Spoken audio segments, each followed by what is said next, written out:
नमस्कार। पिछले दिनों आपने देखा होगा कि किस तरह से अफ़गानिस्तान के अंदर तालिबानियों ने पूरी तरह से कब्जा कर लिया। दरअसल बात यह है कि कुछ दिन पहले अमेरिका के राष्ट्रपति जो बाइडेन ने कहा था कि अब हम अफ़गानिस्तान से अपनी सेना को 11 सितंबर तक पूरी तरह से हटा लेंगे। ये खबर फैलते ही वहाँ के तालिबानी लोग थे वो क्या करना शुरू कर दिए कि छोटे छोटे शहर जो होते थे उस पर अपना कब्जा करना शुरू कर दिया। और कुछ 2 दिन पहले उन्होंने अफ़गानिस्तान के राजधानी काबुल में भी एंटर कर लिया और वहाँ के जितने भी प्रशासनिक इकाई हैं उसको अपने अंदर कर लिया। जैसे कि आप देख सकते हैं, ये तालिबानी लोग आए और राष्ट्रपति भवन के अंदर घुस गया और वहाँ जितने भी प्रशासनिक सिस्टम था उसको अपने अंदर कर लिया। अब जैसे ही ये लोग काबुल के अंदर एंटर करते हैं, जैसे ऐसा लगता है कि किसी सभ्य समाज के अंदर किसी शेर का, जंगली शेर का एंट्री हो गई है। इसी तरह से लोग अफरा तफरी पूरी तरह से शहर में मच जाता है। लोग शहर छोड़ के जाना चाहते हैं। जैसे कि यहाँ पे आप दृश्य देख सकते हैं कि ये राजधानी काबुल का इंटरनेशनल एयरपोर्ट है। लोग चाह रहे हैं किसी तरह से हम यहाँ से भाग के दूसरे देश चले जाए। ये आप जो दृश्य, ये पिक्चर आप देख सकते हैं यहाँ पे, ये लोग एयरपोर्ट के अंदर हैं और एयरपोर्ट में ये फ्लाइट के अंदर जाना चाहते हैं जो किसी तरह से दूसरे देश हम भाग जाए। यहाँ पे ये देख सकते हैं अफरा तफरी का माहौल है। लोग जल्द से जल्द देश को छोड़ देना चाहते हैं। एक वाकया ऐसा हो गया कि यहाँ पे एरोप्लेन के विंग्स के ऊपर 2 लोग चढ़ गया, भागना चाहते थे, लेकिन जैसे ही ये फ्लाइट उड़ान भरा, जैसे ही कि ये दोनों के दोनों लोग गिर गया, उसको मौके पे ही मौत हो गया। अब बात आती है ऐसा हुआ क्यों? कौन है जंगली शेर जिन्होंने काबुल के अंदर आया और इतना अफरा तफरी मच गया? वहाँ की जनता देश को छोड़ने पे मजबूर हो गया, ऐसा क्यों है? तो इससे पहले हम बात करेंगे अफ़गानिस्तान की स्थिति के बारे में। क्या है अफ़गानिस्तान, उसका क्या इतिहास है, थोड़ा सा हम शॉर्ट डिस्कस कर लेते हैं। दरअसल अफ़गान मुस्लिम राज्य है जो दक्षिण एशिया के गणराज्य का एक हिस्सा है। यहाँ पे आप मैप में देख सकते हैं, ये है अफ़गानिस्तान, ये पाकिस्तान, ये हमारा भारत है। भारत के ज़मीनी सीमा 7 देशों से लगता है, उसमें से एक अफ़गानिस्तान भी है। अफ़गानिस्तान से भी थोड़ा सा ये पार्ट टच होता है, जो कि अभी ये पीओके के पार्ट है, पीओके से ये टच करता है, लेकिन हमारे नक्शे के में ये पीओके भी है। इस वजह से अफ़गानिस्तान का भी ज़मीनी सीमा भारत से लगता है। इसके पड़ोसी देश पाकिस्तान, ईरान, तुर्कमेनिस्तान, तजाकिस्तान, ये सारे देश इसके पड़ोसी देश हैं। इसकी राजधानी काबुल है। भाषा इसके फारसी और पश्तो है। ये एक इस्लामिक गणराज्य है। यहाँ पे आप देख सकते हैं पाकिस्तान और अफ़गानिस्तान के बीच में एक सीमा रेखा है जिसको डुरंडो लाइन कहते हैं।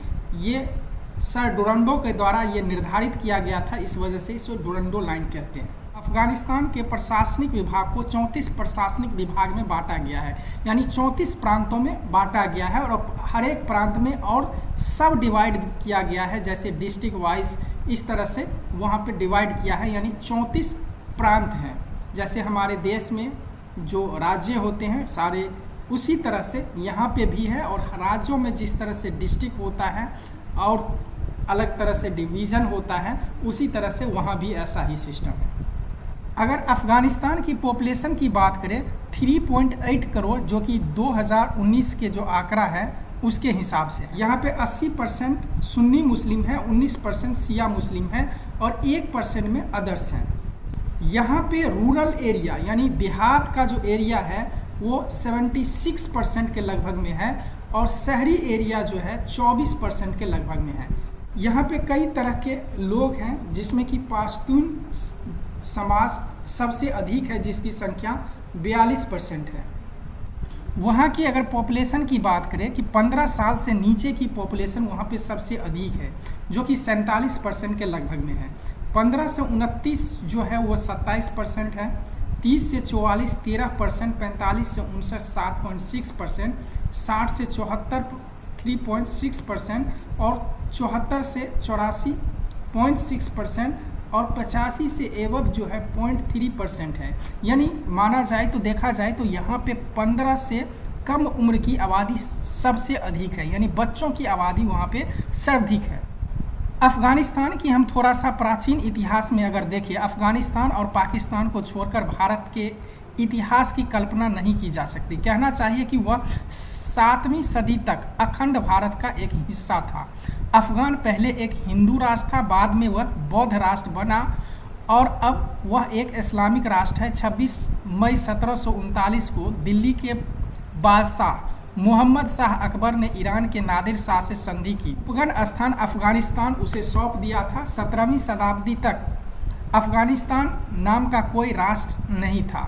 अफगानिस्तान नाम एक विशेष प्रचलन अहमद शाह दुर्रानी के शासनकाल में हुआ था, जो 1747 से 73 तक में हुआ है। इसके पूर्व अफगानिस्तान को आर्याना, आर्यनुम्र, विजू, पख्तिया, खुरासना, पश्तूनख्वा और रोह आदि नामों से पुकारा जाता है, जिसमें गांधार, कंबोज, कुंभा, वर्णु, सुवास्तु आदि क्षेत्र इसमें आते थे। जैसे कि महाभारत टाइम में भी आप सुने होंगे कि गंधार जो होता है, जो गंधारी का जो क्षेत्र था, वो गंधार यहीं पे कंधार के पास था, यानी अफगानिस्तान के अंदर ही था।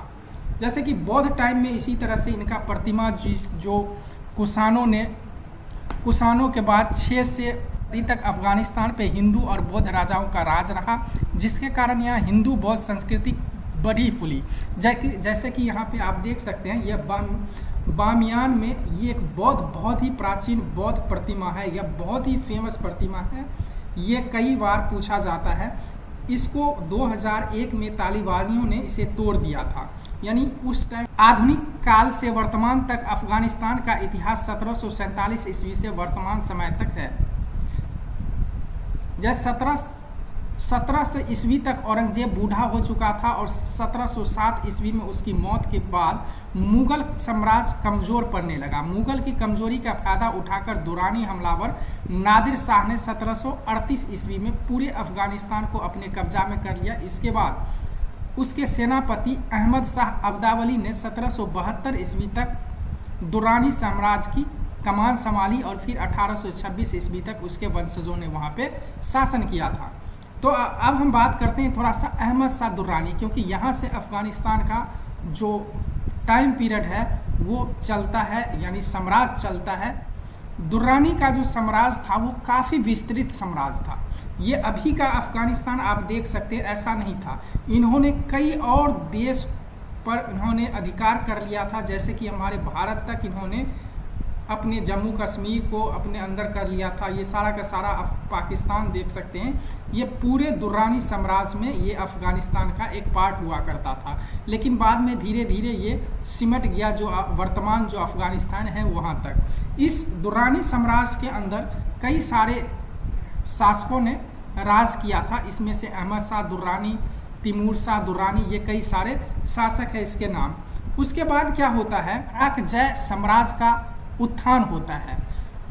दोस्त मोहम्मद खान, ये देख सकते हैं, दोस्त मोहम्मद खान क्या करता है कि दुर्रानी साम्राज्य का अंत कर देता है। उसके बाद ये अपने शासन अपने अंदर कर लेता है। अब बरकजय डायनेस्टी का ये नींव रखता है। 1823 से 2 अगस्त 1839, फिर बाद में इन्होंने 1845 से 9 जून 1863 तक अफगानिस्तान में राज करता है। उसके बाद आगे इनके भी जो वंशज होते हैं वो राज करते रहते हैं। हम बात करेंगे मोहम्मद जाहिर शाह। मोहम्मद जाहिर शाह अफगानिस्तान का अंतिम राजा होता है, जो कि 1933 से 17 जुलाई, जो कि 1933 से 17 जुलाई 1973 तक शासन करता है।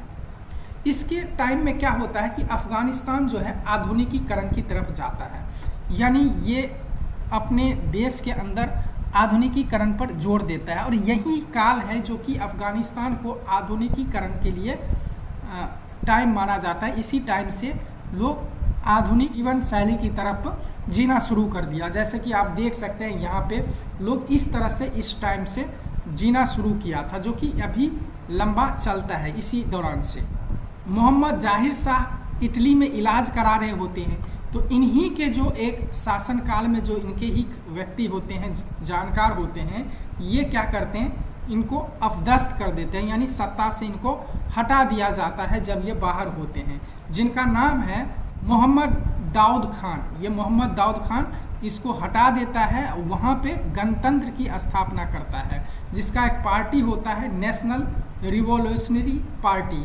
और ये अफगानिस्तान का फर्स्ट प्रेसिडेंट, पहला राष्ट्रपति जो अफगानिस्तान का है, मोहम्मद दाऊद खान। इन्होंने मोहम्मद जाहिर खान शाह को अपदस्थ कर देता है, जो कि इटली में इलाज करा रहा होता है, और यहाँ पे गणतंत्र की स्थापना करती है।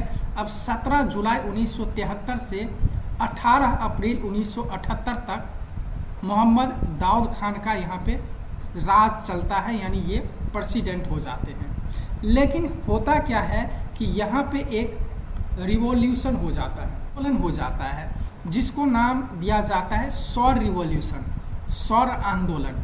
इसके अंतर्गत क्या होता है कि पीडीपीए एक पार्टी का गठन होता है, और इन मोहम्मद दाऊद खान होते हैं, उनके साथ बिल्कुल लड़ाई छिड़ जाती है। उसके बाद पीडीपीए का जीत होता है, मोहम्मद दाऊद खान को अपदस्थ कर दिया जाता है। पीडीपीए की अगर स्थापना की बात करें, ये पीडीपीए एक कम्युनिस्ट टाइप की पार्टी थी, जिसका संस्थापक था बाबरा कमाल और नूर मोहम्मद तारकी। तो इसमें इस तरह से इनका शासन चलता है। पहले नूर मोहम्मद तारकी पहला बनता है यहाँ का, इस सरकार का जो मुखिया बनता है, जो पीडीपीए की सरकार बनती है, जो दाऊद मोहम्मद खान को अपदस्थ करने के बाद ये बनता है तारकी। लेकिन एक उसी में हफीजुल्लाह अमीन होता है उसी पार्टी के अंदर। तो पार्टी के अंदर जब पीडीपीए पार्टी एक कम्युनिस्ट टाइप जब पार्टी बनती है, तो इसमें क्या होता है, आपस में ही इस पार्टी के बीच में लड़ाई हो जाता है, आपस में ही डिवाइड हो जाता है।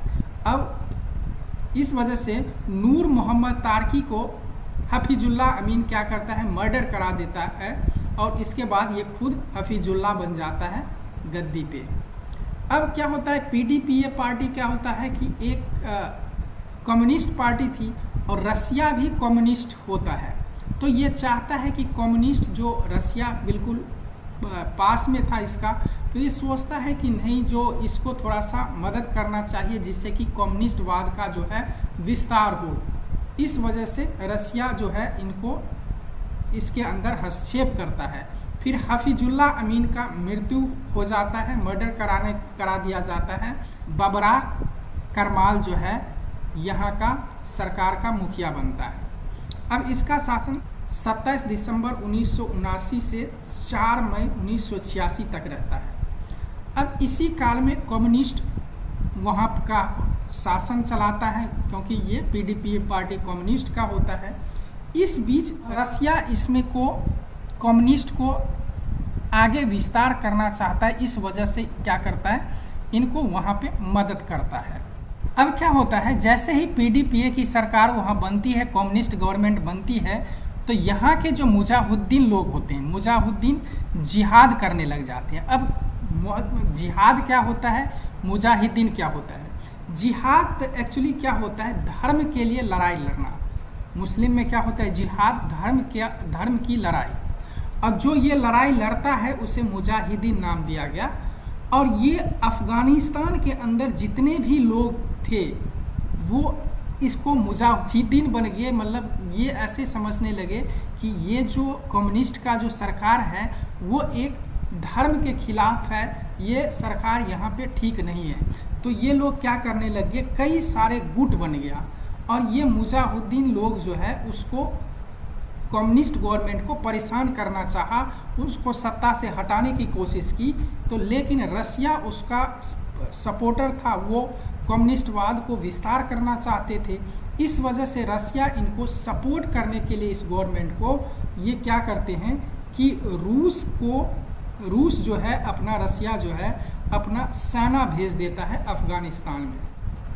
अब रसिया अफगानिस्तान में कम्युनिस्टवाद को बरकरार रखने, उसको सहायता करने के लिए जो मुजाहिदीन उसको परेशान करता था, उसके लिए इन्होंने फ़ौज भेज दिया। अब यूएसएसआर की जो फ़ौज, तत्कालिक सोवियत संघ जो अभी के रूस हैं, उसका फ़ौज अब रवाना हो जाता है युद्ध करने के लिए अफगानिस्तान के मुजाहिदीनों के खिलाफ और वहाँ के जो कम्युनिस्ट सरकार है उसको स्थिर रखने के लिए। अब जैसे ये युद्ध छिड़ता है, अफगानिस्तान के अंदर बहुत ही भयावह स्थिति पैदा हो जाती है। अब जैसे ही मुजाहिदीन के खिलाफ रसिया ने अपनी सेना भेजता है और युद्ध करता है कि कई सारे महाशक्ति सामने आ जाता है। सोवियत संघ के फैसले से इन महाशक्तियों में जैसे अमेरिका है, अमेरिका ने पाकिस्तान की मदद से अफगान मुजाहिदीनों को लड़ाई कराने के लिए तैयारी करा। यह अमेरिका नहीं चाहता था कि वहाँ पे कम्युनिस्टवाद का विस्तार हो, इस वजह से वो चाहता था कि मुजाहिदीनों के को थोड़ा सा बहका दे, जिसकी वजह से ये रसिया हार जाए और वहाँ से पीडीपीए कम्युनिस्ट जो सरकार है पूरी तरह से हट जाए। इसके लिए क्या किया, अमेरिका ने पाकिस्तान की मदद से अफ़गान मुजाहिदीनों को लड़ाई करने के लिए तैयार कर लिया और पूरी दुनिया में इस्लामी लड़ाकों को जमा कर लिया और उन्हें पाकिस्तान और चीन की मिलिट्री से ट्रेनिंग दिलाई। साथ ही उनके लिए हथियारों का अमेरिका, ब्रिटेन, सऊदी अरब समेत तमाम देश अरबों डॉलर खर्च किए। यानी इसमें मेन जो है अमेरिका है। अमेरिका नहीं चाहता था कि अफ़गान में कम्युनिस्टवाद का विस्तार हो, वहाँ पे कम्युनिस्टवाद का गवर्नमेंट रहे। इस वजह से मुजाहिदीनों को बुरी तरह से भड़काना शुरू किया। ऐसा सिचुएशन बना दिया कि इस्लाम जो है वहाँ पे बहुत ही खतरे में है। इस्लाम खतरे में है, इस वजह से पूरे दुनिया के जो मुस्लिम थे वो वहाँ पे इकट्ठा हो गए रसिया के सेना से लड़ने के लिए। जैसे कि आप जानते होंगे कि कार्ल मार्क्स ने एक बहुत ही अच्छा वाक्य बोला था, धर्म जनता के लिए अफीम की तरफ होता है। वही चीज़ वहाँ पे मुजाहिदीनों के ऊपर ये चढ़ गया।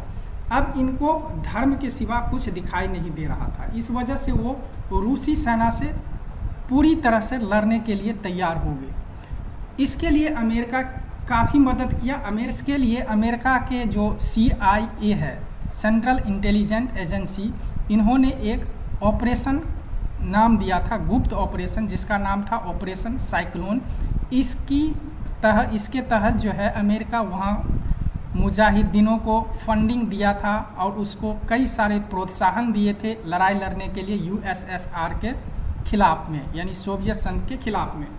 जब ये युद्ध स्टार्ट हुआ उस समय अमेरिका के राष्ट्रपति जिमी कार्टर थे, जिसका टाइम पीरियड आप देख सकते हैं 1976 से 1980 था, जबकि ये युद्ध जो शुरू हुआ था 1979 में, 1979 में।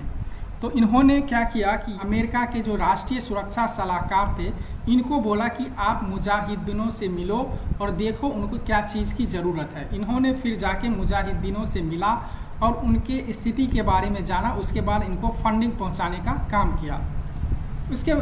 उसके बाद जैसे ही अमेरिका का राष्ट्रपति चेंज होता है, जिमी कार्टर हट जाते हैं और ये रोनाल्ड रीगन राष्ट्रपति बनते हैं।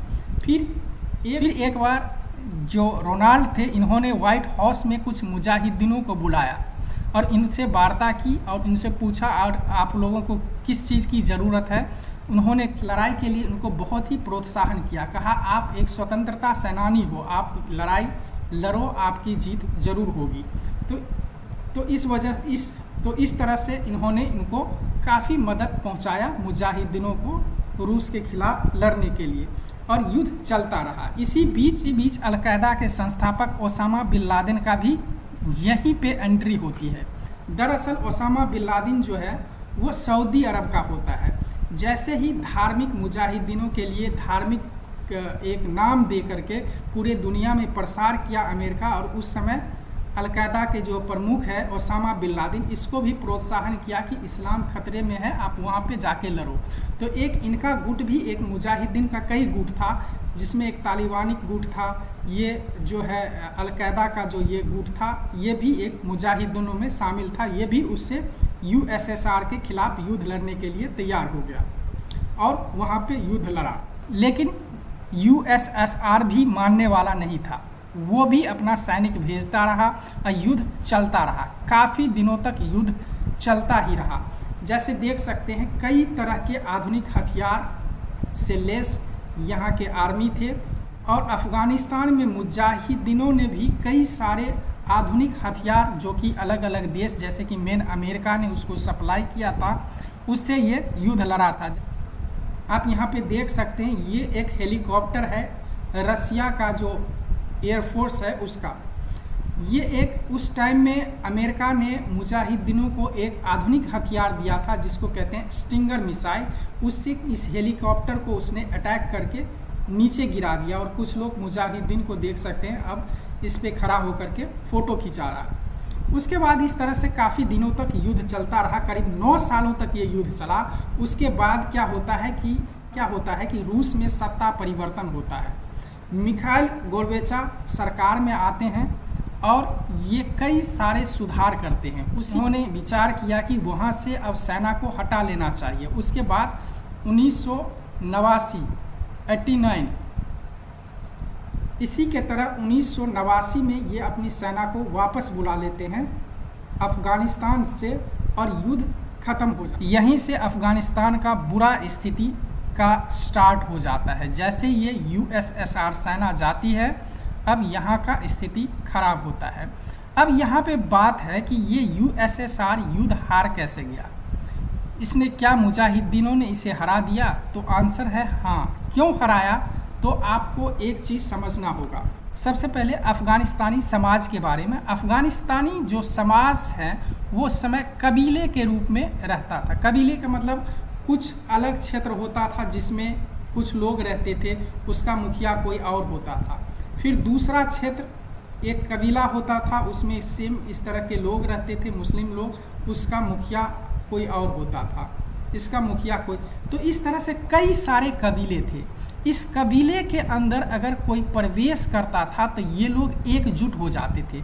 वैसे तो ये लोग आपस में लड़ते रहते थे, एक कबीला दूसरे कबीले से लड़ता था, ये कबीला इससे लड़ता था, ये कबीला इससे लड़ता था, इसमें आपस में लड़ाई चलती ही रहती थी। लेकिन इसके अंदर में एक गुण ये था, ये समाज जब कोई दूसरा महाशक्ति, कोई दूसरा व्यक्ति जो देश या कोई इस पे अटैक करता था तो ये सारे कबीले आपस में मिल जाते थे और उस पे अटैक कर देते थे। ये कहते थे कि हमारे धार्मिक लड़ाई लड़ने लग जाते थे उस समय, मतलब ये हमारे इस्लाम खतरे में है, इसलिए सारे कबीले के लोग एकजुट हो जाओ और लड़ाई लड़ो। तो यही चीज़ यूएसएसआर के केस में हुआ कि जितने भी कबीले के लोग थे वो सारे के सारे मुजाहिदीन बन जाते हैं, कहते हैं कि इस्लाम खतरे में है और एकजुट होकर के उसके साथ मर मिटने के लिए तैयार हो जाते थे ये लोग। वैसे तो ये लोग अंग्रेज़ के साथ भी युद्ध किए थे, अंग्रेज़ भी इसके सामने टिक नहीं पाए क्योंकि ये लोग बिल्कुल कबीले के रूप में होते थे, एकजुट हो जाते थे और मर मिटने के लिए तैयार हो जाता था। इस तरह से अंग्रेज़ ने 3 बार इसके साथ युद्ध किया था। पहला प्रथम एंग्लो अफ़गान युद्ध, जिसे प्रथम अफ़गान युद्ध के नाम से भी जाना जाता है, 1839 से 1842 के बीच में अफ़गानिस्तान में अंग्रेज़ और अफ़गानिस्तान के सैनिकों के बीच में लड़ा गया था। इसकी प्रमुख वजह अंग्रेज़ों और रूसी साम्राज्य के विस्तार नीति के कारण ये हुआ था कि यूएसएसआर चाहता था कि यहाँ पे अफ़गानिस्तान आप देख सकते हैं और इस समय ये वाला क्षेत्र था, ये यूएसएसआर के अंदर आता था, यानी तत्कालीन सोवियत रूस के अंदर। बाद में ये अलग हो गया।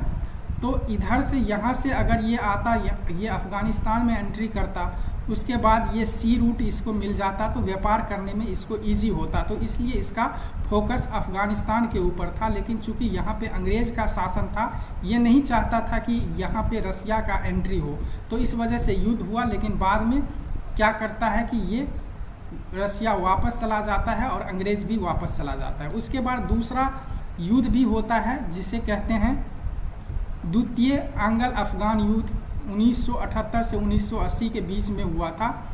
लेकिन बाद में संधि के बाद ये युद्ध ख़त्म हो गया। उसके बाद तीसरा होता है 1817 में अफ़गान युद्ध होता है और आक्रमण करते हैं ब्रिटिश सेना, हवाई आक्रमण का भी सहारा लेते हैं, बमबारी करते हैं अफ़गानिस्तान के ऊपर और अंततः 1921 में अफ़गानिस्तान स्वाधीन हो गया। दूसरे को नहीं, इस तरह से अफ़गानिस्तान का समाज था जो कि दूसरे को अपने वहाँ टिकने नहीं देता था। लेकिन एक चीज़ माननी होगी यहाँ पे कि अंग्रेज़ों ने जिस जिस देशों में शासन किया था वो देश काफ़ी डेवलप हो गया, उसको समाज को, उसको मतलब एक शासन करने का तरीका उसको अच्छी तरह से पता चल गया और वो सीख गए। लेकिन अफ़गानिस्तान में चूँकि अंग्रेज़ों ने कभी राज किया ही नहीं ज़्यादा दिनों तक, तो इस वजह से जो है यहाँ का जो शासन व्यवस्था है वो पूरी तरह से बेकार है। इसी वजह से ये देश काफ़ी पिछड़ा हुआ है। अब हम बात करेंगे जो अफ़गानिस्तान में जो युद्ध हुआ था रूस के साथ, उसमें कई सारे जान माल का नुकसान हुआ था। करीब 10 लाख लोग मारे गए थे इस युद्ध में। कई से ज़्यादा देश छोड़ के भाग गए थे। इसमें सोवियत रूस के भी 15,000 सैनिक मारे गए थे। और जैसे ही ये सेना वापस चली जाती है तो क्या होता है कि वहाँ पे अफ़गानिस्तान में गृह युद्ध हो जाता है। और गृह युद्ध होने के बाद उस समय जो पीडीपीए गवर्नमेंट का जो मुखिया था नजीबुल्लाह था, उसको अपदस्थ कर देता है और वहाँ पे एक अलग ही सरकार की स्थापना हो जाती है। जो मुजाहिदीन का एक गुट होता है, उसका जमात इस्लाम नाम का एक संगठन ने सरकार का गठन करता है, जिसका मुखिया होता है बुरहानुद्दीन रब्बानी। ये सरकार का मुखिया बनते हैं, ये सरकार में आते हैं जब पीडीपीए का खात्मा हो जाता है। लेकिन अब क्या होता है कि यहाँ से आता है तालिबानी। ये तालिबानी लोग कौन होता है? अब यहाँ से शुरुआत होता है तालिबान का। कौन है तालिबान? इसकी ताकत क्या है? अफ़गानिस्तान से जब रूसी सेना की वापसी होती है तो 1990 के दशक की शुरुआत में उत्तरी पाकिस्तान में तालिबान का उभार होता है। तो तालिबान है कौन व्यक्ति? जो मुजाहिदीनों जो यूएसएसआर से जो लड़ाई करता है उसी में से एक गुट है। तालिबान एक पश्तो भाषा का शब्द है जिसका मतलब होता है छात्र। खासकर वो छात्र जो कट्टर इस्लामिक धर्म की शिक्षा ग्रहण किया हो या उससे प्रेरित हो, उसको तालिबान कहा गया था। और इसी विचारधारा को लेके वो चाहते थे कि हम इस तरह का गणराज्य बनाए, इस तरह का सरकार की स्थापना करें जो इस्लामिक चीज़ से प्रेरित हो, जो इस्लाम से प्रेरित हो, जैसे कि शरिया कानून उसमें लाना चाहता था। इस तरह से ये संघर्ष करता रहा और क्या नई सरकार बनती है, बुरहानुद्दीन रब्बानी के सरकार को वो लड़ाई करता है और 1996 में इसको अपदस्थ कर देता है। अब होता है यहाँ पे तालिबानी राज का स्थापना, इस्लामिक अमीरात ऑफ तालिबान। इसका जो फ्लैग है वो ये है। अब यहाँ पे 1996 से सब कुछ तालिबान के अंदर आ जाता है। 1996 में तालिबान का राज अफ़गानिस्तान में स्थापित हो जाता है। जो मुजाहिदीन का एक गुट था उसी में से ये निकला था। ये बिल्कुल कट्टर इस्लामिक होते हैं। वो आते ही यहाँ पे शरिया कानून लागू कर दिया, जिसका मुखिया होता है मोहम्मद उमर, मुल्ला उमर। ये मुखिया होता है तालिबान का जो सरकार बना था अफ़गानिस्तान में 1996 में, जो बुरहानुद्दीन रब्बानी सरकार को अपदस्थ करके। ये मोहम्मद उमर जो था ये वही है व्यक्ति है जो कि एक मुजाहिदीन गुट में था और यूएसएसआर के साथ लड़ाई किया था। इस लड़ाई में ये कई बार घायल हुआ था, जिसमें कि एक आंख उसको ये गंवा बैठा था।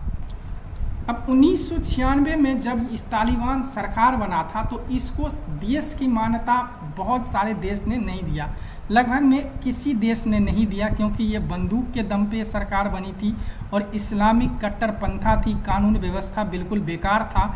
सिर्फ 3 देश ने ही इसको मान्यता दी थी। पहला जो था वो पाकिस्तान था, दूसरा यूएई और तीसरा जो है सऊदी अरब। ये 3 देश ने इसको देश की मान्यता दी थी और किसी ने इसकी मान्यता नहीं दी थी। ये इसका शासन जो व्यवस्था था बहुत ही सख्त था। तालिबान ने शरिया कानून के मुताबिक अफ़गानी पुरुष के लिए बढ़ी हुई दाढ़ी और महिला के लिए बुर्का पहनने का ये फरमान जारी कर दिया था। यानी हर एक महिला बगैर बुर्का के बाहर नहीं जा सकता है और हर एक व्यक्ति जो वहाँ के जो पुरुष हैं उसको दाढ़ी बढ़ाना आवश्यक कर दिया। टीवी, म्यूजिक, सिनेमा सारे पर पाबंदी लगा दिया। 10 उम्र की अधिक की लड़कियों को स्कूल जाने से मना कर दिया। तालिबान ने 1996 में शासन में आने के बाद लिंग के आधार पर कड़े कानून बनाए। इन कानूनों में सबसे ज़्यादा महिलाओं को प्रभावित किया। अफगानी महिला को नौकरी करने की इजाज़त नहीं दी गई थी। लड़कियों के लिए सभी स्कूल, कॉलेज और यूनिवर्सिटी के दरवाजे बंद कर दिए गए थे। किसी पुरुष रिश्तेदार के बिना घर से निकलने पर महिला का बहिष्कार कर दिया जाता था। पुरुष डॉक्टर द्वारा चेकअप कराने पर महिला और लड़की को बहिष्कार किया जाएगा। इसके साथ महिलाओं पर नर्स और डॉक्टर बनने पर प्रतिबंध लगा दी गई थी। तालिबान के किसी भी आदेश का उल्लंघन करने पर महिलाओं को निर्दयता से पीटा जाता और मारा जाता। इसका उदाहरण आप देख सकते हो कि ये महिला जो है बिल्कुल बुर्का में इसको रहना चाहिए। अगर कुछ इसका दिख गया और कुछ ऐसा अपराध उन्होंने कर दिया जो उसके इस्लामिक कानून में है तो उसके लिए वो बिल्कुल दंडित करता था। देखो यहाँ पे सरेआम इसको गन लगा के हत्या कर दिया, इसको यहाँ पे पीटा जा रहा है, इसको सरेआम लोगों के सामने इस महिला को कोड़े से मारा जा रहा है। यहाँ पे आप देख सकते हैं ये बच्चे देख रहे हैं इस महिला को, पता नहीं इसने क्या गलती कर दिया कि इसको कोड़े से पीटा जा रहा है। तो इस तरह का जो कड़े कानून, यानी महिला के लिए, वो महिला के लिए कुछ समझता ही नहीं था महिला कोई चीज़ भी है, और इसको इस तरह से सरेआम पीटा जाता था। आप देख सकते हैं पता नहीं कैसे ये व्यक्ति इसको पीट रहा है। ये क्या, इससे और अश्लीलता क्या हो सकती है कि महिला को सरेआम सबके सामने पीटना। ये तो बिल्कुल बहुत ही बेकार यहाँ पे सिस्टम है। कोई भी लोग यहाँ पे रहना पसंद नहीं करेगा, कोई भी सभ्य समाज इस चीज़ में विश्वास नहीं करेगा। अब इस तरह से किस तरह का उसको सजा दी जाती थी। घर में गर्ल्स स्कूल चलाने वाली महिलाओं, उनके पति, बच्चों और छात्रों के सामने गोली मार दी जाती थी। प्रेमी के साथ भागने वाली महिलाओं को भीड़ में पत्थर मार के मौत का घाट उतार दिया जाता था। गलती से बुर्का से पैर दिख जाने पर अधेड़ उम्र की महिला को भी पीटा जाता था। पुरुष डॉक्टर द्वारा महिला रोगी की चेकअप पर पाबंदी से कई महिलाएं मौत के मुंह में चली गई। कई महिलाओं को घर में बंदी बनाकर रखा जाता था। इसके कारण महिलाओं में आत्महत्या के मामले तेजी से बढ़ने लगे।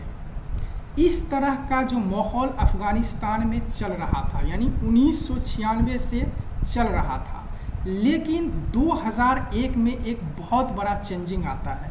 वो चेंजिंग क्यों आता है कि 2001 में वर्ल्ड ट्रेड सेंटर पे आपने सुना होगा कि famous terrorist attack on world trade tower, जो कि अमेरिका का जो वर्ल्ड ट्रेड टावर है, उस पे 11 सितंबर 2001 को आतंकवादी के द्वारा हमला किया जाता है, जिसमें कि वहाँ के रक्षा संस्थान पेंटागन पे भी होता है और वर्ल्ड ट्रेड पे भी होता है। व्हाइट हाउस में भी करने की कोशिश करते थे लेकिन वो सफल नहीं हो पाया। इससे क्या होता है, पूरे दुनिया में हलचल फैल जाती है। 2001 में 11 सितंबर को ये अटैक होने के बाद पूरे दुनिया में हलचल फैल जाती है। उस समय तत्कालिक राष्ट्रपति थे George Bush junior. George Bush junior इस बहुत ही आक्रामक राष्ट्रपति, देश के लिए इन्होंने जो करना चाहिए एक राष्ट्रीय अध्यक्ष को, उन्होंने ये पूरी तरह से किया। इनको ऐसा लगा कि इनको नहीं, अमेरिका के वर्ल्ड ट्रेड टावर पे नहीं लगा है ये अटैक, इनके हार्ट में लग गया। उस समय देख सकते हैं इसका कार्यकाल 20 जनवरी 2001 को ये आए ही थे और उसी साल सितंबर में ऐसा अटैक हो गया। ये बिल्कुल स्ट्रिक्ट व्यक्ति थे, मतलब इतने तुरंत ही आया था लेकिन इतना मैच्योर डिसीजन ये लेता है कि पूरे दुनिया को नीचे झुका देता है। अब इनको पता लगा कि ये जो अटैक करवाया है कि वो अलकायदा के प्रमुख ओसामा बिन लादेन का ये काम है। तो अब ये ओसामा बिन लादेन को खोजना शुरू कर देता है। सबसे उसको शक होता है कि ओसामा बिन लादेन अफगानिस्तान या इराक में होगा। तो ये दोनों राष्ट्रीय अध्यक्ष से कहते हैं कि ओसामा बिन लादेन को हमें सौंप दो। इस समय इराक के राष्ट्रपति सद्दाम हुसैन होता है और अफगानिस्तान का जो राष्ट्रीय अध्यक्ष यानी तालिबान प्रमुख होता है, अफगानिस्तान का जो तालिबानी सरकार होता है उसका प्रमुख उमर अब्दुल्ला होता है। इनको ये कहता है कि ओसामा बिन लादेन को जहाँ पे भी है तुम्हारे देश में है, तुम उसे मुझे वापस कर दो। तो ये बात फिर मोहम्मद उमर कहता है, जॉर्ज डब्ल्यू बुश जैसे ही अफगानिस्तान के अब्दुल्ला उमर से कहता है कि तुम ओसामा बिन लादेन को सौंप दो, ये जॉर्ज डब्ल्यू बुश को कहता है कि आप कोई सबूत मुझे दीजिए तब मैं कुछ करूँगा। तो भैया आप मुझे सबूत दो। अब ये जॉर्ज डब्ल्यू बुश से ये सबूत मांग रहे थे, भैया अब सबूत दो।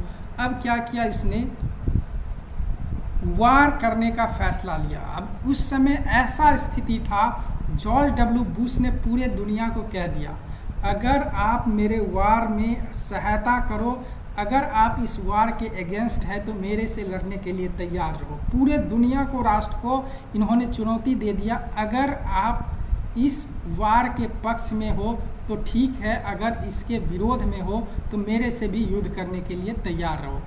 तो इसकी वजह से पूरे दुनिया को इसने झुका दिया था। फाइनली इन्होंने अफगानिस्तान पे अटैक कर दिया, अफगानिस्तान में युद्ध छेड़ देता है। इसके साथ नाटो के सेना एक साथ हो जाते हैं। नाटो होता है नॉर्दर्न अटलांटिक ट्रीटी ऑर्गेनाइजेशन। इसका स्थापना 4 अप्रैल 1949 में हुआ था। ये मिलिट्री टाइप सहयोग है। इसकी हेडक्वार्टर है ब्रुसेल, बेल्जियम में। ये एक तरह का ऐसा संगठन है, ये 48 देश का संगठन है। इसमें एक तरह का ट्रीटी है कि अगर कोई देश हम पे अटैक करता है, हम उसको अटैक करेंगे तो आप सब हमें साथ दोगे, यानी सारे देश मिल के अटैक करोगे। लेकिन इसमें ज़्यादातर अमेरिका इसमें पावरफुल है, तो सबसे ज़्यादा सेना इसी का रहता है। तो नाटो संगठन या 48 देश का जितने भी सेना के कुछ कुछ होते थे, वो इस युद्ध में लड़ने के लिए चला जाता है। अब सीधा अफगानिस्तान में अमेरिका का एयरफोर्स एंट्री करता है और पूरे अफगानिस्तान के अंदर बिल्कुल जो भी वहाँ तालिबानी का जो होता है, तालिबानी से युद्ध करना शुरू कर देता है। वहाँ सरकार को अफदस्त करता है। मुल्ला उमर देश छोड़ के भाग जाता है, पता नहीं कहाँ भागता है। तो ये यहाँ पे तालिबानी सरकार को अफदस्त कर देता है, यानी तालिबानी सरकार को हटा देता है। अब यहाँ पे तालिबानियों के लिए एक बहुत खुशी जग गया, यानी वो चाहते थे कि इस तरह के शासन, ये कठोर शासन से वो दूर भाग जाए। और ऐसा हुआ भी। अमेरिका के इस वर्ल्ड ट्रेड सेंटर के जो अटैक हुआ था उसके कारण अमेरिकी सेना पूरी तरह अफगानिस्तान पे कब्जा कर लेता है। उसके बाद एक गणतांत्रिक सरकार का गठन होता है, जो यूएनए की निगरानी में सरकार का गठन होता है। 2001 में सरकार का गठन होता है, आंतरिक सरकार। तब तक राष्ट्रपति, जब तक इलेक्शन ना हो जाए, उसमें चुना गया हामिद करज़ई को। हामिद करज़ई 3 साल तक राष्ट्रपति अंतरिम गवर्नमेंट का मुखिया होता है, वो सरकार चलाता है। उसके बाद इलेक्शन होता है और ये इलेक्शन जीत जाता है। फिर 2014 तक यही वहाँ के राष्ट्रपति होते हैं। उसके बाद फिर इलेक्शन होता है 2014 में। फिर अशरफ घानी नाम का व्यक्ति यहाँ पे राष्ट्रपति बनते हैं और ऐसा सिलसिला चल रहा होता है। इस बीच में ये गणतांत्रिक सरकार का गठन हुआ, अफगान के लोगों में खुशी हो गई और वो देश डेवलप होना शुरू कर दिया। जो भी लोग थे वहाँ के आसपास के कंट्री या डेवलप देश इसको थोड़ा सा सहायता करना शुरू कर दिया। ये भी दूसरे देशों के साथ राजनीतिक संबंध बनाना शुरू कर दिया था। जैसे हमारे भारत से भी इन्होंने काफ़ी बनाया, चाइना के साथ भी अपना बनाना शुरू कर दिया। और जनरली अगर देखा जाए, भारत ने इसको काफ़ी मदद किया। एक गणतांत्रिक सरकार के रूप में देखा, उसको चाहता था। अब इंडिया भी चाहता था कि अफ़गानिस्तान में एक गणतांत्रिक सरकार बना रहे, जिसकी वजह से यहाँ पे जो ये तालिबानियों के द्वारा आतंकवादी को जो पनाह दी जाती है वो ऐसा ना हो, क्योंकि भारत बिल्कुल पास में है अफ़गानिस्तान के।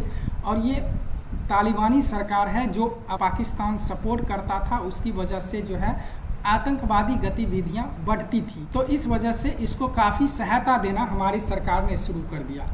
इसके अंदर आपको देख सकते हैं 25 दिसंबर 1915 को प्रधानमंत्री नरेंद्र मोदी ने वहाँ का संसद भवन का उद्घाटन किया। यानी इस बीच में जो है इसको हमारे देश की, भारत की तरफ से काफ़ी सहायता दिया गया, जिसके अंतर्गत यहाँ का संसद भवन का निर्माण भी हमारे देश ने किया था और इसका उद्घाटन भी प्रधानमंत्री नरेंद्र मोदी ने किया। इस उद्घाटन में आप देख सकते हैं नरेंद्र मोदी यहाँ पे उद्घाटन कर रहे हैं और यहाँ पे इस संसद भवन का जो एक ब्लॉक है उसका नाम अटल ब्लॉक के हमारे प्रधानमंत्री अटल बिहारी वाजपेयी के नाम पे वहाँ पे एक ब्लॉक का नाम रखा गया है। अफगानिस्तान की जो पार्लियामेंट है उसका नाम है, आधिकारिक नाम नेशनल असेंबली, लेकिन उस पश्तो भाषा में इसको सूरा भी कहते हैं। यानी अफगानिस्तान के पार्लियामेंट का आधिकारिक नाम नेशनल असेंबली है और पश्तो भाषा में इसका नाम सूरा है, तो इसको सूरा के नाम से भी बोला जाता है। उसके बाद हमारे देश ने यहाँ पे अफगानिस्तान का सबसे बड़ा डैम बनाया जिसका नाम है सलमा डैम। ये देख सकते हैं सलमा डैम भारत ने अफगानिस्तान में बनाया है। 4 जून 2016 को इसका जो हमारे देश के प्रधानमंत्री नरेंद्र मोदी ने इसका उद्घाटन किया। सलमा भारत मैत्री बांध को पश्चिमी हेरात जिले में 1700 करोड़ रुपए की लागत से बनाया गया है। इसका निर्माण भारत के अफगानिस्तान के साथ विकास साझेदारी के तहत हुआ। चिश्त-ए-शरीफ नदी के ऊपर ये बांध बनाया गया है। 75,000 हेक्टेयर भूमि को सिंचित किया जाएगा। साथ ही 42 मेगावाट बिजली का उत्पादन होगा और कठिन हालात में 1500 से अधिक भारतीय और अफगान इंजीनियरों ने कई सालों तक मिलकर इस बांध को निर्माण किया था और कई सारे प्रोजेक्ट पे हमारे देश इस पे काम कर रहे हैं। 34 प्रांतों में लगभग में 400 प्रोजेक्टों पे काम कर रहे हैं। जैसे कि यहाँ पे है पावर इंफ्रास्ट्रक्चर के तहत ट्रांसमिशन लाइन यहाँ पे बिछाया जा रहा है जो हमारे देश की कंपनियों के द्वारा हो रहा है। और कई सारे प्रोजेक्ट है, जैसे ईरान सीमा पे मौजूद है एक हाईवे है, भारत बॉर्डर रोड ऑर्गेनाइजेशन के द्वारा अफगानिस्तान में 218 किलोमीटर लंबा हाईवे बनाया गया है जिसको ये बहुत फेमस है जारांज डेलाराम हाईवे। जारांज डेलाराम हाईवे भारत के द्वारा बनाया गया है जिसको आप देख सकते हैं। ये यहाँ पे ये हाईवे है जारांज डेलाराम। ये यहाँ पे अफगानिस्तान का एक रिंग रोड है, ये कह सकते हैं। ये चारों तरफ का इस तरह का रोड है और इसमें हमारे भारत ने इसको और कई सारे रोड नेटवर्क का निर्माण कर ही रहा है। अब इसके बाद होता क्या है, जैसे कि 2009 में अमेरिका का राष्ट्रपति बराक ओबामा बनता है तो ओबामा की भी नज़र होती है वहाँ पे ये जो वर्ल्ड ट्रेड सेंटर पे जो अटैक हुआ है इसको दोषियों को सज़ा दिलाना। ये अलग तरह से अपना तैयारी करता है किस तरह से पकड़ा जाए, लेकिन अब यहाँ पे इसको एक बहुत बड़ी कामयाबी मिल जाती है। इसके शासनकाल में ओसामा बिन लादेन को पकड़ लिया जाता है और ये एक बहुत ही खास ऑपरेशन चलाया जाता है और इस ऑपरेशन के तहत ओसामा बिन लादेन को पकड़ के और मर्डर कर देते हैं। Killing bin Laden operation Neptune Spear 2011। Operation Neptune Spear के द्वारा ओसामा बिन लादेन को पाकिस्तान में पकड़ के उसी के घर के अंदर हत्या कर देता है और उसको वापस उठा करके अमेरिका ले जाया जाता है। इस ऑपरेशन का बहुत ही फेमस ऑपरेशन है ऑपरेशन नेपच्यून स्पीयर। ये बराक हुसैन टाइम में हुआ था जिसको कि अमेरिका के विमान वाहक पोत USS कार्ल्स विंस को पर सबको लाद के 2 मई 2011 को ओसामा बिन लादेन को ख़त्म कर दिया जाता है। ये इसके लिए बराक हुसैन ओबामा के लिए बहुत ही बड़ी उपलब्धि थी। इसके शासन टाइम में जो जॉर्ज बुश नहीं कर पाए थे, इतना बड़ा युद्ध छिड़ा हुआ था, उसमें उन्होंने ओसामा को पकड़ लिया और उसके बाद उसको मर्डर भी करके और उसको दूसरे देश से वापस ले आया। अब ये कहता है कि जो अब हमारा मिशन इसका क्या था, अमेरिका का मिशन ये था कि ओसामा बिन लादेन को पकड़ना। इसी वजह से इन्होंने अफ़गानिस्तान पे भी अटैक किया था। अब ये भी चाहते हैं कि जो अमेरिका जो अफ़गानिस्तान के ऊपर इतना पैसा खर्च करता है, सेना वहाँ लगा रखा है, प्रशासनिक कामों में उसको मदद करता है, क्यों ना अब वहाँ से सेना को हटा लिया जाए। तो ये अनाउंस करते हैं कि अब वहाँ से सेना को हटा लेना चाहिए। उसके बाद क्या होता है, अमेरिका राष्ट्रपति बदल जाता है 20 जनवरी 2017 को। नए राष्ट्रपति के रूप में डोनाल्ड ट्रंप आते हैं। डोनाल्ड ट्रंप भी यही चाहते थे कि अब वहाँ से फ़ौज को हटा लिया जाए, हमारा मिशन तो ओसामा बिन लादेन को पकड़ना था और वो तो पकड़ा गया, अब लाना चाहिए। लेकिन ये कुछ ध्यान नहीं देते, ऐसे छोड़ देते हैं। ये ट्रंप जो है बस बोलता ही है, कोई डिसीजन स्ट्रिक्टली तुरंत में लेता नहीं है। इसके बाद क्या हुआ, अमेरिका का राष्ट्रपति चेंज होता है 20 जनवरी 2021 को। जो बाइडेन बनता है और ये अनाउंस कर देता है कि 11 सितंबर तक अब हम अमेरिका का जितने भी फौज है वो अफ़गानिस्तान से वापस बुला रहे हैं। ये फैलते ही तालिबान के अंदर एक बहुत बड़ा मौका मिल गया। अब ये चाहते हैं जैसे ही अमेरिका जाएगा अब हम इस देश पे कब्जा कर लेंगे। ऐसा मुमकिन भी हुआ। अब देख सकते हैं यहाँ पे अफ़गानिस्तान में जो आर्मी है, लगभग में अफ़गानिस्तान में जो सुरक्षा बल है लगभग 3.5 लाख है, 3.5 लाख। इस पे अमेरिका ने काफ़ी खर्चा किया। 2001 से 2019 तक 822 अरब डॉलर इन्होंने खर्चा कर दिया। आधिकारिक आंकड़ों के अनुसार अमेरिका ने 2002 के बाद अफ़गानिस्तान के पुनर्निर्माण पर भी करीब 143.27 अरब डॉलर का खर्चा किया। इनमें से आधी से अधिक यानी 88.32 अरब डॉलर वो अफ़गान के आर्मी पे ही खर्च किया। यानी वो आर्मी पे बहुत ज़्यादा पैसा खर्च किया, जिसमें कि आर्मी को काफ़ी ट्रेंड किया गया। उन्होंने काफ़ी पैसे खर्च किया गया उसको, आर्मी को ट्रेंड करने में उसको कई सारे ट्रेनिंग दिया, जिससे कि वो तालिबानी जो अटैक करते थे उससे निपट ले। और यहाँ पे लोकतंत्र ऐसी ही बना रहे, अच्छी तरह से लोकतंत्र का जो व्यवस्था है वो चलता रहे। यानी आप देख सकते हैं यहाँ पे आप वहाँ का सुरक्षा बल को देख सकते हैं। वहाँ पे एयरफोर्स का सुरक्षा बल भी यहाँ मौजूद है, आर्मी का भी सुरक्षा बल मौजूद है। इतने पैसे अमेरिका ने इसको ट्रेंड करने में खर्चा कर दिया। अब देख सकते हैं आप यहाँ पे अफ़गानी सेना का जो एयरफोर्स है, आर्मी है, इस तरह का वहाँ का सेना है। अब अमेरिका सेना तय कर लिया, अमेरिका सेना की वापसी हो रही है। अब देख सकते हैं अफ़गान में अमेरिका का 2001 से युद्ध चला और अभी 2021 यानी 20 साल तक अमेरिकी सेना वहाँ पे रहा और काफ़ी युद्ध किया तालिबानियों के साथ, जिसमें कि बहुत सारे जान माल का यानी पैसा था, अमेरिका का काफ़ी पैसा बर्बाद हुआ। साथ के साथ उसके 2300 अमेरिकी सैनिक की मौत हुई, जबकि 450 ब्रिटेन की सैनिक का मौत हुआ। 20,000 से अधिक अमेरिकी सैनिक जो है घायल हुए और कई सारे देश के कुछ सैनिक थे जो कि वहाँ पे डेथ हुआ था, जिसका यानी 4,000 से अधिक जो अमेरिका का जो सैनिक था उसका मृत्यु हुआ था। लगभग में 45,000 अफ़गान सैनिक की मृत्यु हुई है। इस तरह से वहाँ पे बिल्कुल जान माल का नुकसान हुआ।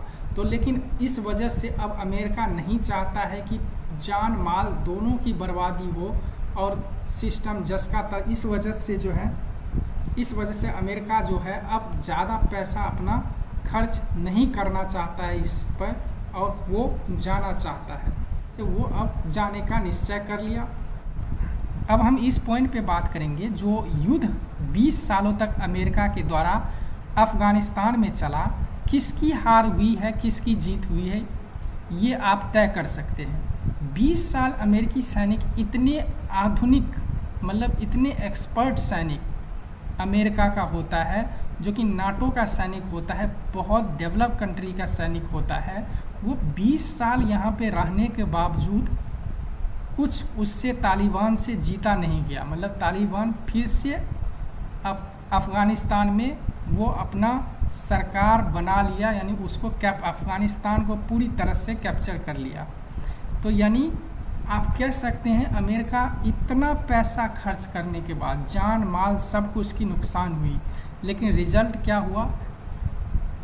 फिर जस के तस जिस तालिबानियों के लिए उसने लड़ाई किया वो तालिबानी फिर से अफ़गानिस्तान को कैप्चर कर लिया और लोकतंत्र को भंग कर दिया। यहाँ पे देख सकते हैं आप, तालिबानियों से जो अमेरिकी सैनिक युद्ध करते थे, क्योंकि अफ़गानिस्तान का जो ज़्यादातर जो भूमि है वो पहाड़ी और पथरीला भूमि है, वहाँ पे बड़े बड़े पहाड़ हैं, तो यहाँ से सड़क कोई व्यवस्थित नहीं है। यहाँ से जब सैनिक गुजरते थे अमेरिकन सैनिक, तो क्या होता था, ये गोरिल्ला युद्ध करते थे, यानी ऊपर पहाड़ के ऊपर चढ़ जाते थे, सैनिक जैसे ही जा रहा है छुपके से उस पर वार कर देते थे, जिसकी वजह से यहाँ पे उसका डेथ हो जाता। तो इस तरह से आप समझ सकते हैं कि किस तरह से तालिबानियों के द्वारा अफ़गानिस्तान में फिर से एक बार सत्ता पे कब्जा कर लिया जाता है और लोकतंत्र को भंग कर दिया जाता है। ये आप देख सकते हैं, ये राष्ट्रपति भवन तक ये सारे तालिबानी घुस गए। इसमें टॉप कमांडर यानी तालिबान के जो बड़े बड़े नेता होते हैं, ये कमांडर, जिसमें कि अब्दुल गनी बरार, ये जो है को फाउंडर है तालिबान का, हिबतुल्ला खंजूजादा, मुल्ला मोहम्मद याकूब, ये मुल्ला उमर का बेटा है, सिराजुद्दीन हक्कानी, ये चीफ हक्कानी नेटवर्क का है, और ये सैंड टॉप अथॉरिटी, तो इसमें से ये टॉप कमांडर हैं। अब हम बात करेंगे ये जो चीज़ हुआ है उसमें बाकी देशों का क्या राय है। सबसे पहले हम चाइना को लेते हैं। बाकी देश तो खिलाफ ही है, एक पाकिस्तान और चाइना जो है इसके फेवर में होगा और कोई नहीं हो सकता है पूरे दुनिया में। अब चाइना जो है इस जो घटना हुआ है इस पे चुप्पी साधा हुआ है। अब इसका चुप्पी साधने का ये हमेशा ये अपना हित ही देखता है, ये हमेशा अपना हित देखता है। अब इसका हित क्या है, ये चीन पाक आर्थिक गलियारा बनाया है जिसे चाइना पाकिस्तान इकोनॉमिक कॉरिडोर कहते हैं। इस कॉरिडोर के अगर आप देखें तो ये कासगढ़ चाइना से निकलते हुए हमारा पियोको से आते हुए ये गवाडर, कासगढ़ गवाडर एक आर्थिक गलियारा बनाया है जो कि बिल्कुल रेल नेटवर्क, सड़क नेटवर्क से जोड़कर यहाँ से अरब सागर तक ये गवाडर बंदरगाह तक जाता है। और ये आर्थिक गलियारा जिससे इसको फ़ायदा ये हो सकता है, इस गलियारे से जो दक्षिण एशिया के जो देश है उसमें अफ़गानिस्तान है, यहाँ से इस सड़क नेटवर्क के थ्रू ये अपना व्यापार कर सके। यहाँ पे कई सारे मिनरल्स हैं जो मिले हैं अफ़गानिस्तान में, तो चाइना का नज़र है कि इस व्यापार के माध्यम, इस नेटवर्क के माध्यम से इसको भी इसके अंदर ले ले और जो इसका जो मिनरल्स है उस पर हम कब्जा करें, यानी किसी तरह से ये मिनरल्स हम ले लें। तो ये आर्थिक गलियारा का जो इस्टेब्लिशमेंट हुआ था 22 मई 2013 और कुछ भाग इसका 2016 में खोला भी गया है। तो इस तरह का ये आर्थिक गलियारा ये बनाया है। ये ग्वाडकर जो है अरब सागर में है, ये बंदरगाह यहाँ तक चीन से लेकर ये गलियारा यहाँ तक गया है, रेल नेटवर्क और सड़क से पहाड़ों को तोड़कर ये बहुत बड़ा है। अब सबसे अंत में हम इनकी राय ले लेते हैं, इनका क्या कहना है, जो अफ़गान में जो ये इस तरह का सिचुएशन हुआ है ये क्या कहते हैं। इनका कहना है कि सालों से गुलामी की जंजीरों को अफ़गान ने तोड़ दिया, बहुत अच्छा। ये कह रहे हैं कि अफ़गान में जो हुआ है वो बहुत अच्छा हुआ है क्योंकि अफ़गान गुलाम था और सालों के बाद गुलामी की जंजीर से वो आज़ाद हुआ है, बहुत बढ़िया। जैसे ये भी आज़ाद हो गए हैं वहाँ के फौज से। तो इस तरह से आप देख सकते हैं किस तरह से तालिबानियों ने फिर जाके यहाँ के राष्ट्रपति भवन पे कब्जा कर लिया और वहाँ के जितने भी प्रशासनिक तंत्र है उसको अपने अधीन कर लिया। धन्यवाद। ये वीडियो कैसा लगा प्लीज़ हमें कमेंट करें।